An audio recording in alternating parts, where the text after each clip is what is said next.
샬롬. 2021년 8월 18일 수요일 동의교회 예배를 시작하겠습니다. 다 함께 사도신경으로 우리의 신앙을 고백하겠습니다. 나는 전능하신 아버지 하나님 천지의 창조주를 믿습니다. 나는 그의 유일하신 아들 우리 주 예수 그리스도를 믿습니다. 그는 성령으로 잉태되어 동정녀 마리에게서 나시고 본디오 빌라도에게 고난을 받아 십자가에 못 박혀 죽으시고 장사된 지 사흘 만에 죽은 자 가운데서 다시 살아나셨으며 하늘에 오르시어 전능하신 아버지 하나님 우편에 앉아 계시다가 거기로부터 살아있는 자와 죽은 자를 심판하러 오십니다.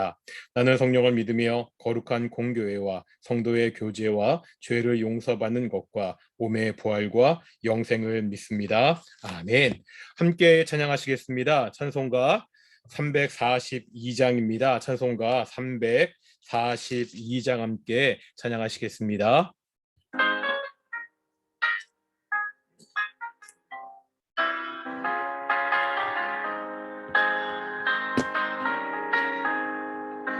너 시험을 당해 죄 짓지 말고 너 용기를 다해 곧 물리치라.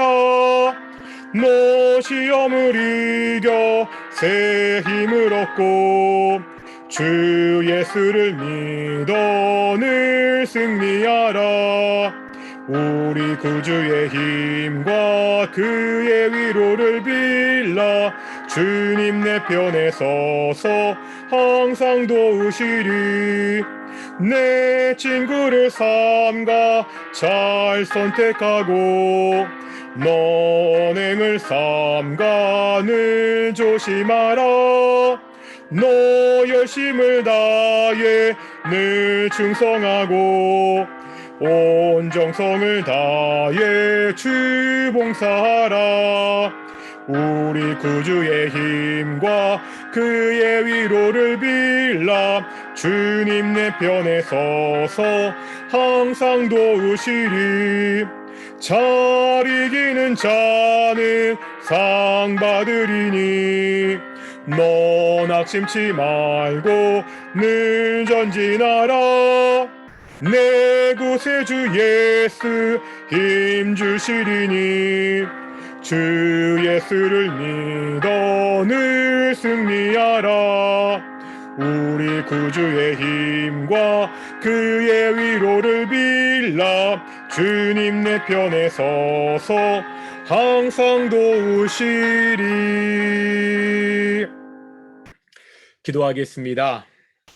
거룩하고 존귀하신 아버지 하나님 감사드립니다. 오늘도 거룩하고 존귀하신 하나님께 나왔습니다. 아버지 하나님, 이 시간을 통하여 우리가 하나님께 온전히 영광 돌리는 시간 되기를 소망합니다. 오직 하나님이 주시는 은혜와 복을 받아 누리는 시간이 되기를 원합니다. 특별히 구약의 말씀들을 통하여 하나님의 뜻을 알아가고자 합니다. 하나님을 우리에게 보여주시옵시고 우리가 그 하나님의 뜻대로 살겠다고 결단하고 살아갈 수 있는 힘을 얻는 귀한 시간 될 수 있도록 주께서 인도해 주시옵소서. 우리가 연약합니다. 우리가 부족합니다. 우리의 힘과 능력으로는 아무것도 할 수 없습니다. 주께서 지켜주시고 주께서 함께 주시옵소서. 감사하며 이 모든 말씀 예수님의 이름으로 기도드렸습니다. 아멘. 샬롬, 반갑습니다. 이제 우리가 오늘도 함께 구약의 말씀을 공부하는데요. 우리가 이제 계속해서 통일 왕국 시대를 보고 있죠. 그래서 통일 왕국 시대는 크게 네 사람을 중심으로 그렇게 진행된다고 말씀드렸습니다. 처음에 누구였죠? 지금 화면에 보는 것처럼 사무엘이 있고요. 그 다음에 이스라엘의 첫 번째 왕이었던 사울, 다음 왕 다윗, 마지막 솔로몬. 왜 솔로몬까지가 통일 왕국 시대가 되는 거죠? 솔로몬의 아들 르호보암 때 나라가 둘로 갈라지기 때문에 이제 솔로몬 때까지를 우리가 통일 왕국 시대 이렇게 배우게 됩니다. 그래서 우리가 지난주까지 계속해서 지금 사무엘에 대해서 먼저 배우고 있죠. 우리가 지난주에 배웠던 것은 사무엘이 본격적으로 치리하기 전에 이스라엘 백성들과 블레셋과의 전투가 있었는데 이스라엘 백성들이 블레셋에게 패배하자 하나님의 언약궤를 가지고 왔죠. 그런데 블레셋에게 그 전쟁도 패배하고 하나님의 언약궤마저 빼앗기는 그러한 일을 지난주에 보았고요. 그 하나님의 언약궤가 하나님의 자유로움에 의해서 다시 이스라엘 백성들에게 돌아오는 이야기를 우리가 지난주에 봤습니다. 이제 사무엘상 7장부터는 본격적으로 사무엘이 치리하는 이야기가 나오는데, 먼저 우리 7장 3절부터 우리 17절까지 보면은 그 유명한 미스바 성회가 나옵니다. 사실 이 성경을 잘 모르시는 분들도요, 이 사무엘상 7장의 내용을 잘 모르시는 분들도 이 미스바 성회라는 말은 많이 들어보셨을 거예요.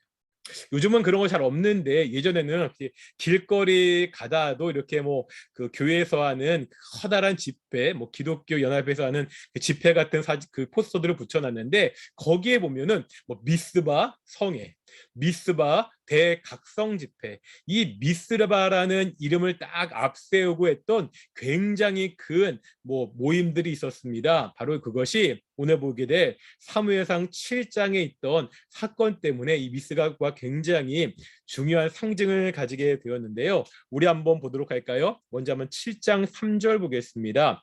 7장 3절, 이제 사무엘이 본격적으로 이스라엘을 다스리기 시작하면서 가장 먼저 이스라엘 백성들에게 무엇을 요구한지가 7장 3절에 나오는데요. 읽어볼게요. 사무엘이 이스라엘 온 족속에게 말하여 이르되 만일 너희가 전심으로 여호와께 돌아오려거든. 그러니까 지금 사무엘이 요구하는 게 이스라엘 백성들에게 너희가 전심으로 여호와께 돌아와라, 하나님께 돌아와야 된다. 4.4 시대의 문제는 뭐였죠? 이스라엘 백성들이 전심으로 하나님을 섬기지 않은 거였잖아요. 이제 지금 사무엘이 이스라엘 백성들에게 요구하고 있는 겁니다. 너희가 이 4.4 시대에 악의 선을 끊고 하나님께 돌아와야 되는데, 그렇게 하나님께 돌아오려거든 뭐라고 이야기하죠? 이방 신들과 아스다롯을 너희 중에서 제거하고 너희 마음을 여호와께로 향하여 그만을 섬기라. 너희가 그동안 섬겼던 이방 신들을 다 제거하고 너희가 온 마음을 다해서 하나님만 섬겨라, 이렇게 백성들에게 요구하고 있습니다. 보겠습니다. 이제 4절 볼까요? 이 사무엘의 말을 듣고 백성들이 어떻게 반응하고 있죠? 이에 이스라엘 자손이 바알들과 아스다스를 제거하고 여호와만 섬기더라. 사람들이 사무의 말을 듣고 도전을 받고 우상을 버리고 이제 하나님만 섬기고 있습니다. 이렇게 이스라엘 백성들의 신앙이 하나로 모이는 것처럼 보이고 하나로 모이기 시작하자 이제 사무엘이 온 이스라엘 백성들의 그 신앙의 역량을 총 집중하기 위해서 우리 제목과 같이 미스바에서 성회를 개최하기 시작합니다. 우리 7장 5절에 보면 뭐라고 말씀하고 있죠? 사무엘이 이르되 온 이스라엘은 미스바로 모이라.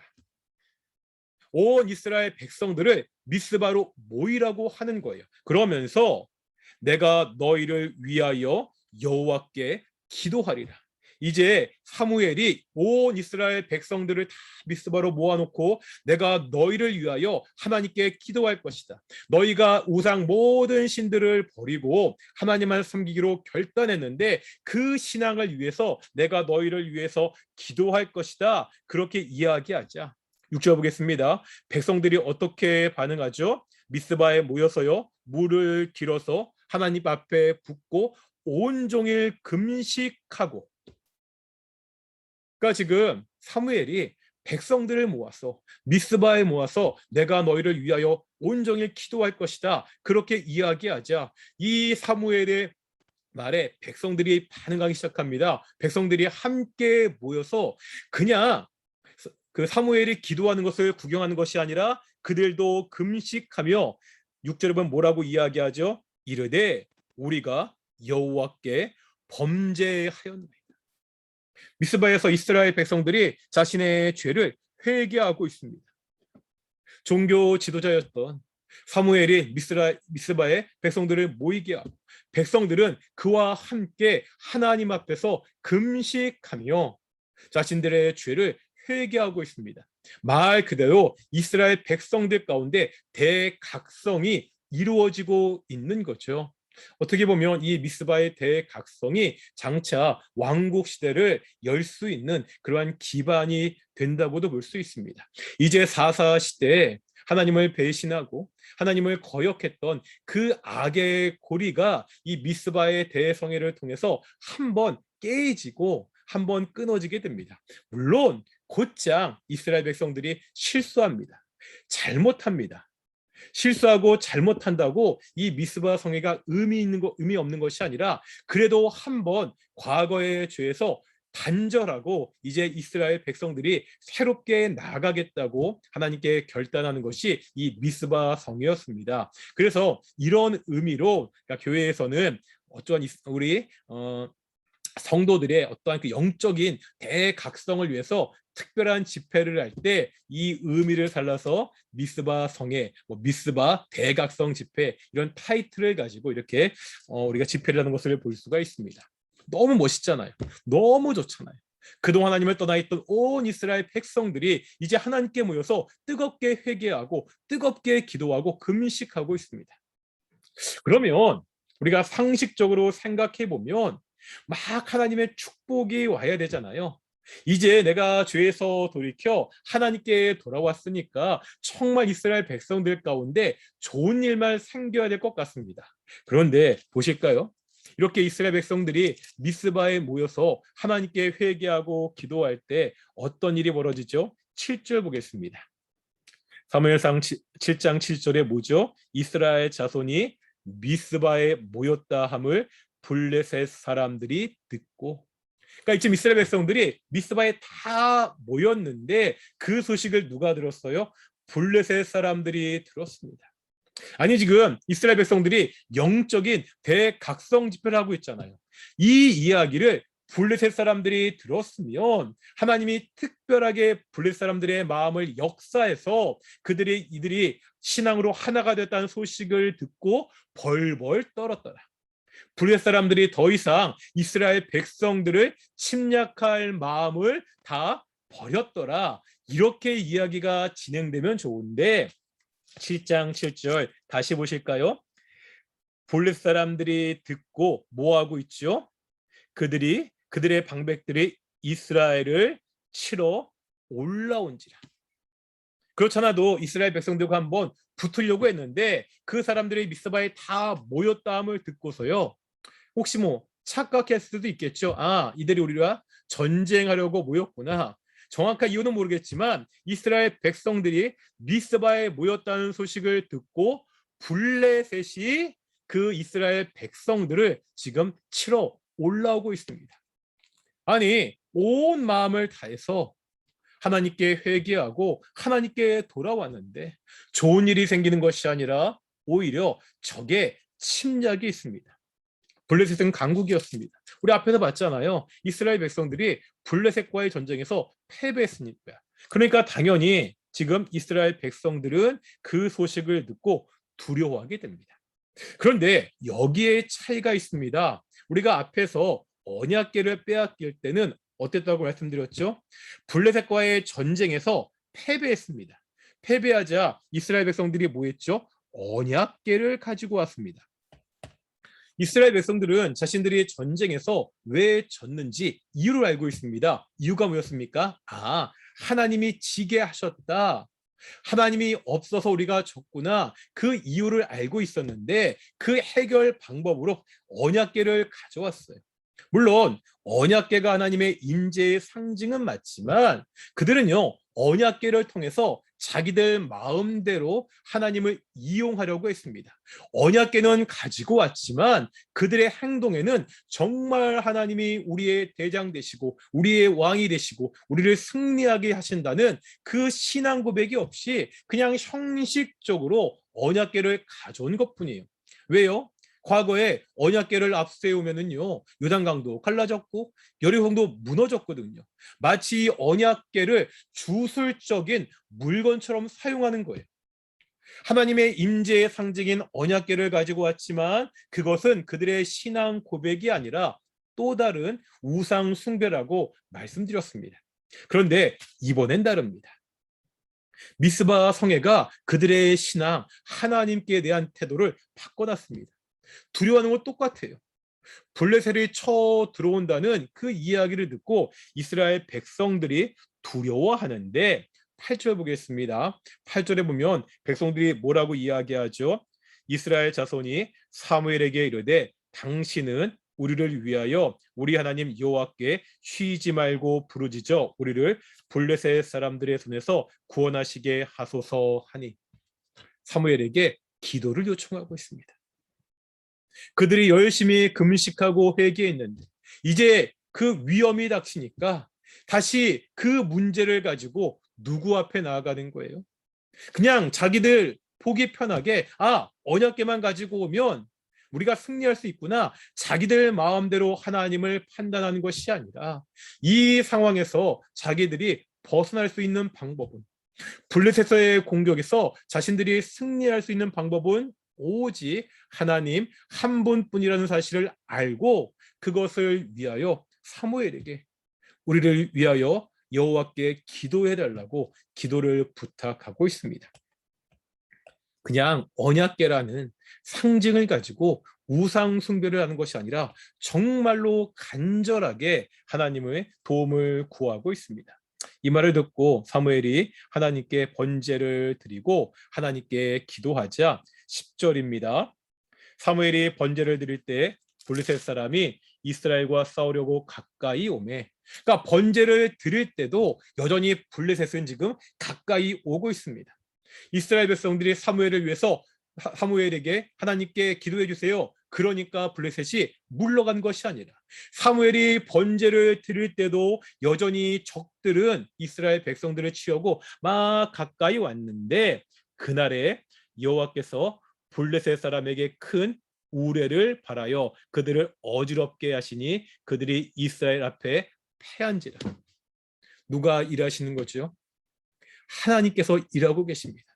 하나님께서 이스라엘 백성들과 사무엘의 기도를 들으시고 하나님이 일하셔서 하나님이 큰 우레를 통하여 블레셋 사람들을 다 흩으시고 그 전쟁에서 블레셋 사람들이 패하여 도망가게 하는 그 역사를 우리에게 지금 보여주고 있습니다.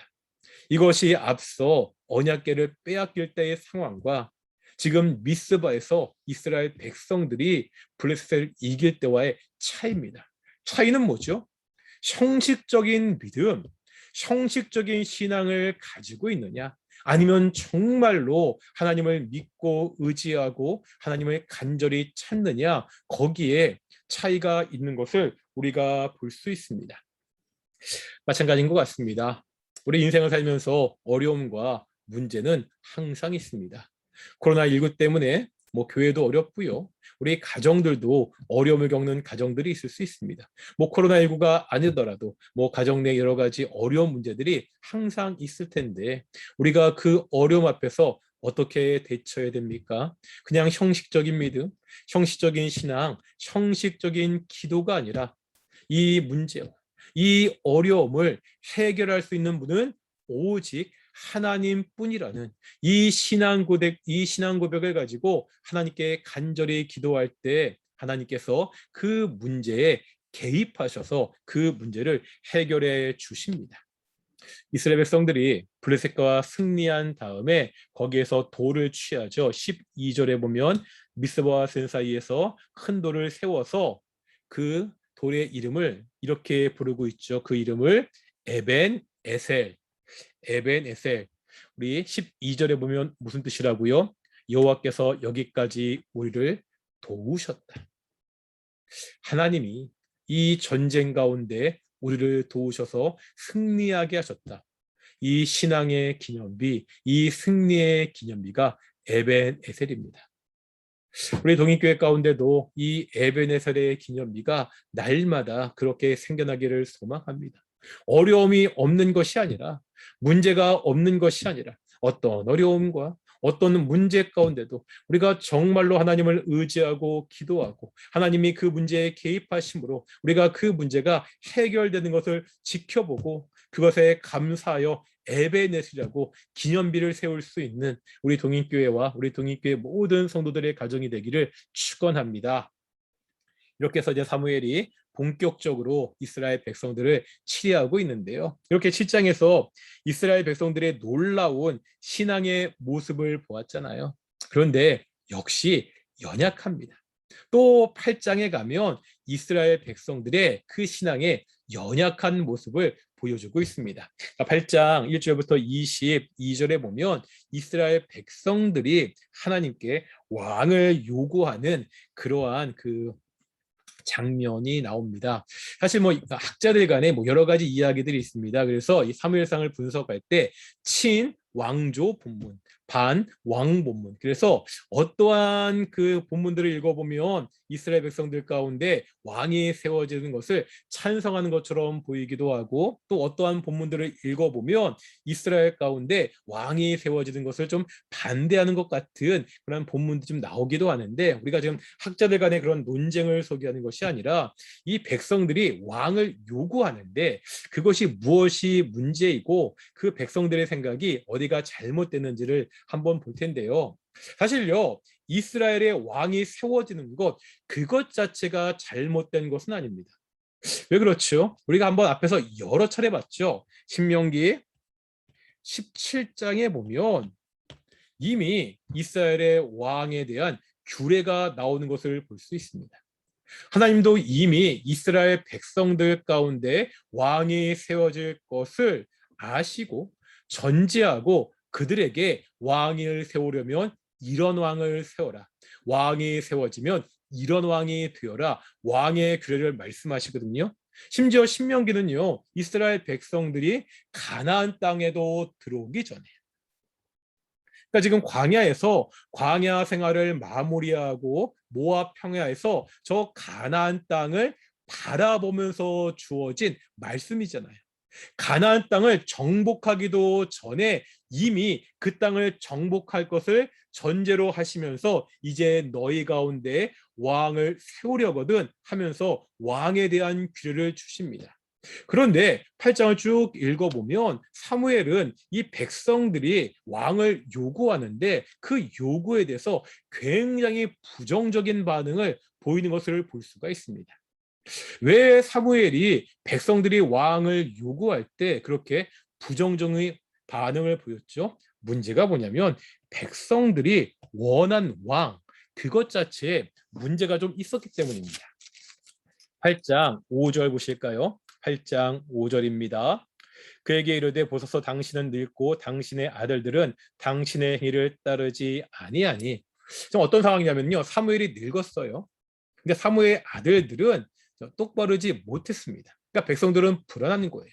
사무엘은 나이가 먹고 그 아들도 온전하지 못하는데 그렇다면 이제 우리를 누가 이끌 수 있느냐 불안할 때 그러면서 요구하는 거예요. 모든 나라와 같이 우리에게 왕을 세워. 백성들이 지금 왕을 세워달라고 요구하는데 그 앞에 어떤 전제가 붙죠? 모든 나라와 같이.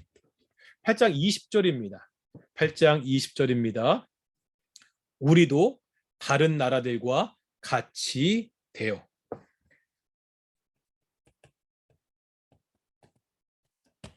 지금 백성들이 왕을 요구하는데 어떤 왕이죠? 모든 나라와 같이, 다른 나라와 같이 왕을 세워달라는 겁니다.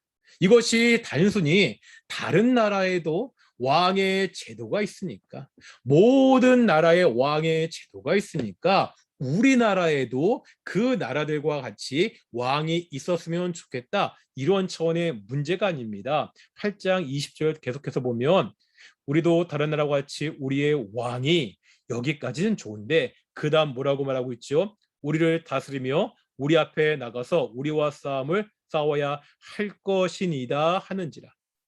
이스라엘 백성들이 볼 때 왕은 어떤 사람들입니까? 자기들을 다스리며 자기들보다 앞서 전쟁에서, 그러니까 전쟁에서 승리를 이끌, 자기들에게 다른 나라와 전쟁할 때 승리를 줄 그러한 지도자로서 왕을 원하고 있습니다.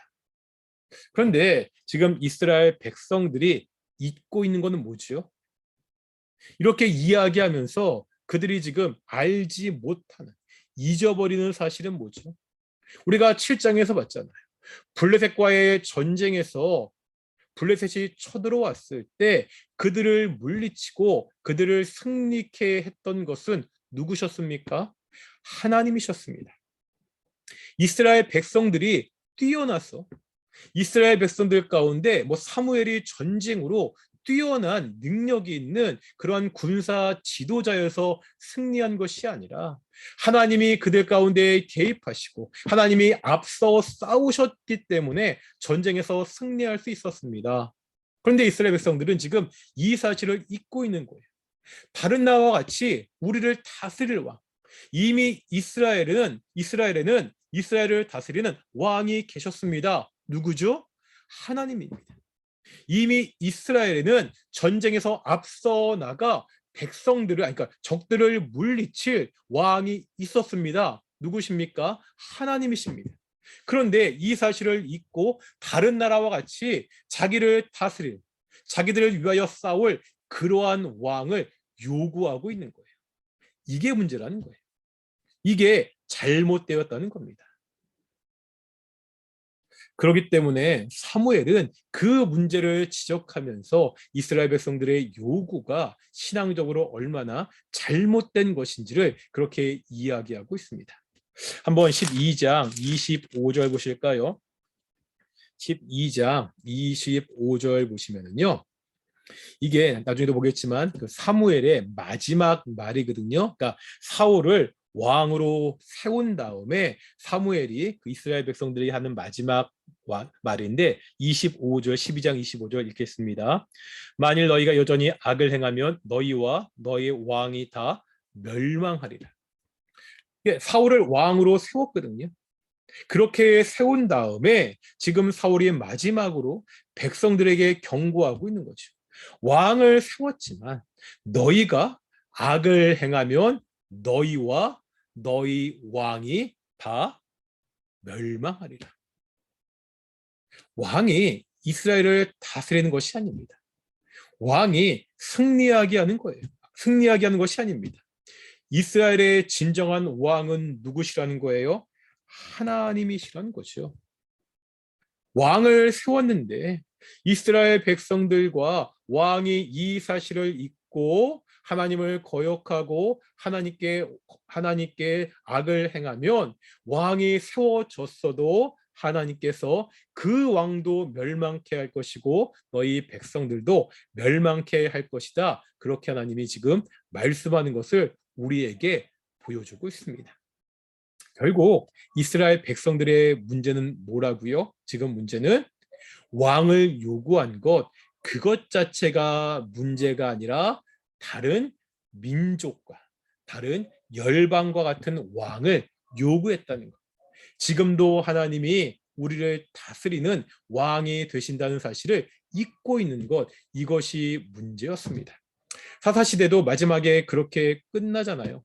왕이 없어서 자신들의 소견대로 행했다. 이것이 인간왕이 없었기 때문에 자신들의 마음대로 행했다는 말이 아니었죠.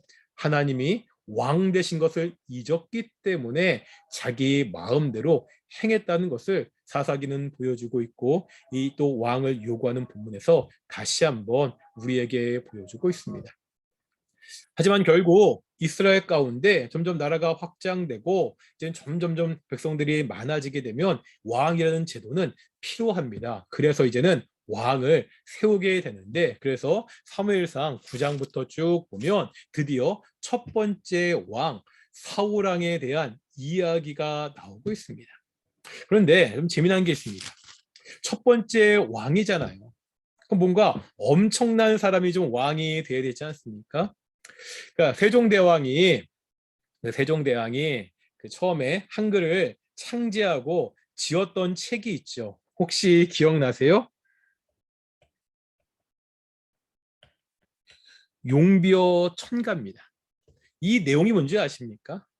세종 윗대 자기 아버지, 할아버지, 증조할아버지, 고조할아버지 자기의 조상들에 관한 이야기예요.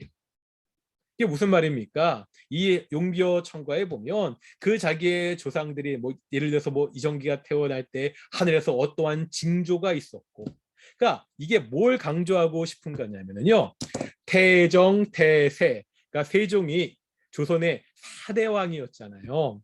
그러니까 고려가 멸망했지만 세종이 왕이 되었을 때도 여전히 고려를 그리워하는 사람들이 남아 있었습니다. 그러니까 새로운 조선이라는 나라가 건국되었지만 여전히 완전히 그 나라가 확립되지 않은 거예요. 그러기 때문에 세종이 백성들한테 뭘 가르치고 싶은 거예요?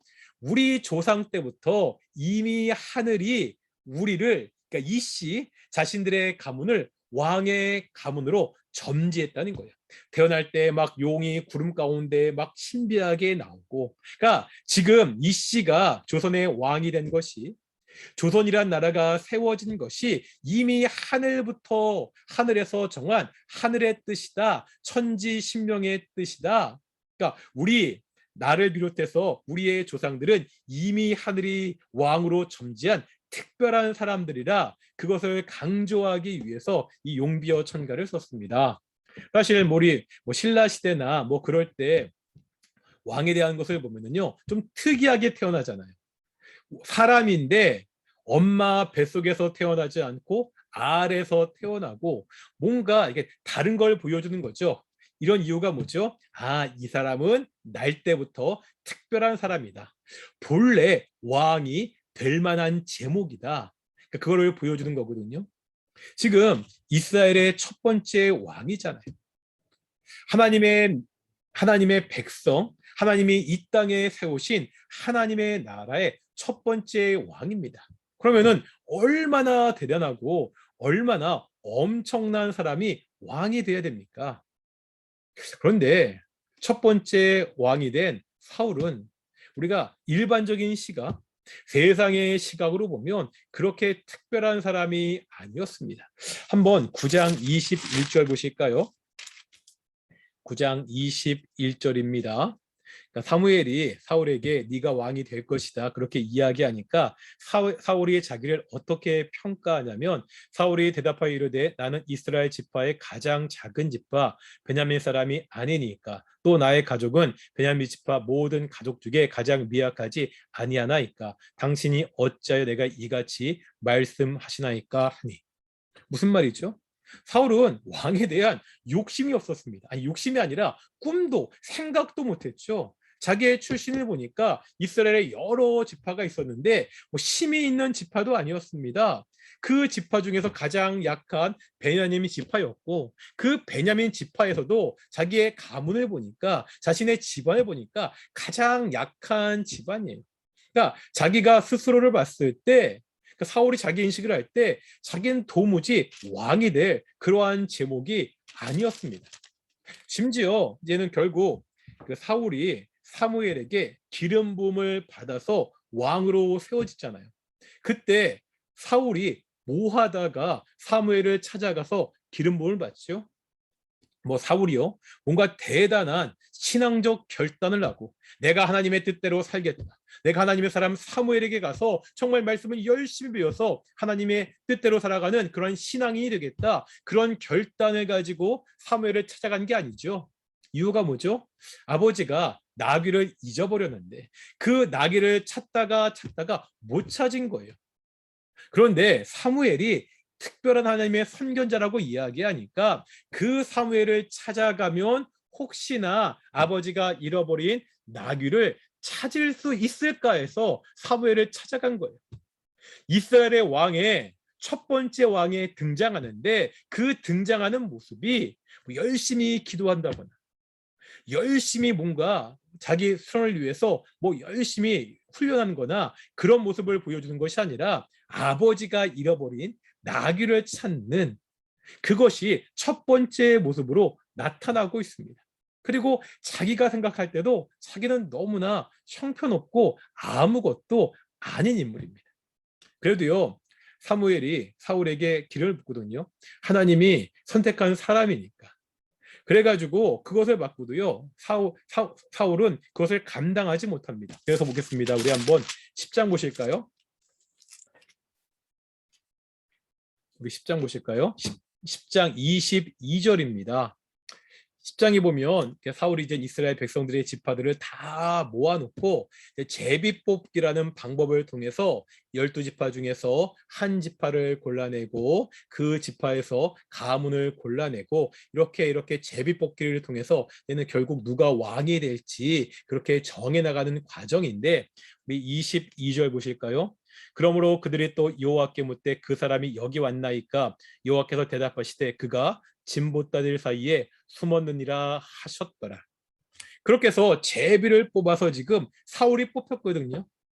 사울이 왕으로 뽑혔습니다. 얼마나 엄청나고 대단한 순간입니까? 내가 드디어 이스라엘의 왕이 됐다. 그런 순간이잖아요. 이번에 도쿄올림픽 때 우리 선수들이 금메달 땄을 때, 은메달 땄을 때, 동메달 땄을 때, 그것 땄을 때 얼마나 환호하고 얼마나 기뻐합니까?